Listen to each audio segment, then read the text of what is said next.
গাঁজাখোররা মাইরে থুয়ে লয়া তারা চলে গেছে। জাতিকালে কয়েকজনের সাথে দেখা হয়েছে, তারা তাদের চিনতে পারছে আর কি। কি এমন মোটরসাইকেল নেওয়া সুযোগও তারা পায় নাই, মোটরসাইকেল থুয়েই চলে গেছে। খালি দেন দুয়ের দেন ঠেলি যান আমার স্বামী বাচ্চারা, আমার এক ছেলে এক মেয়ে সিরাজগঞ্জের শাহজাদপুরে মাদক সেবনে বাধা দেওয়ার ফলে মাদক সেবনকারীদের মারধরে এক ব্যক্তি মৃত্যু হয়েছে বলে দাবি করেন পরিবারের সদস্যরা। মঙ্গলবার রাতে উপজেলার পরজনা ইউনিয়নের পুটিয়া গ্রামে এই ঘটনা ঘটে। নিহত আজিমউদ্দিন পুটিয়া গ্রামের মৃত মোসলেম উদ্দিনের ছেলে।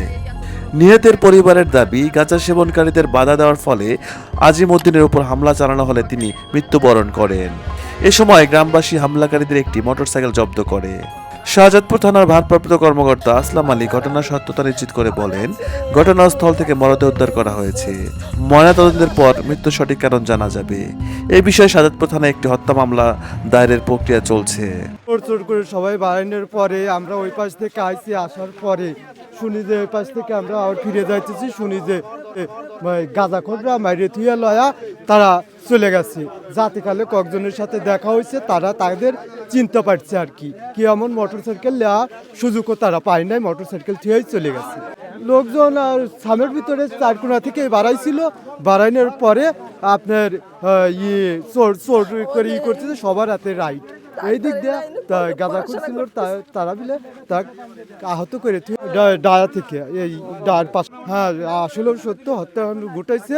তারা প্রত্যেক দিন এসে এই জায়গাটা গ্যালজাম করে, খাইতে বাড়ি আসে এসে ওখানে গাঁজা গাঁজা খায়। নিষেধ করলেও শোনে না, তেমন কিছু বলেও না। আজিম আজিম বা অনেক ভালো, সে 5 ওয়াক্ত নামাজ পড়তো। মানুষ টানুষ মারা গেলেই সে সবার আগে যা হলো তাদের গোসল মুসল করাইতো। একটা মানুষ মারাও গেছে, সেটা গোসল মুসল করা থুয়েও আইসে ওই লাশটা মিশেছে। হয় আমার চাচা হয়।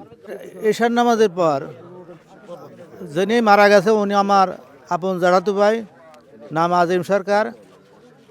উনি সন্ধ্যার সময় ওই পাড়ার থেকে চা খাওয়া বাড়িতে আসে। আসার পরে ওদের বাড়ির পিছনেই এই যারা এই ঘটনাটা ঘটাইছে তারাই ওখানে আড্ডা মারতেছে বা গাঁজা বা মদ এগুলা খাওয়ার করতেছে। তখন আমার ওই ভাই দেখছে যে এই বাড়ির পাশে কারা কী করে, এই চোর চোরকে দাওয়াত হয়েছে। তখন ওরা ওর ওই পাশে একটা বাগান আছে, কাঠের বাগান, ওই বাগানে ওরা আস্তানা দিছে। তারপরে ওখানে যাওয়ার পরে কী হয়েছে, তখন ও একটা চিৎকার দিছে। চিৎকার দেওয়ার মেজো ভাই ওখানে যাওয়া দেখে যে ও মাটিতে পড়ে আছে। ওই অবস্থায় বাড়িতে ধরাধরি করে আইনে পানি ঢালতে ওনার হাতের পানি জ্ঞান ছিল। হ্যাঁ, ওই সময় গানে গোংরাইতেছে আর কি, উনি কোনো কথা বলতে পারে নাই।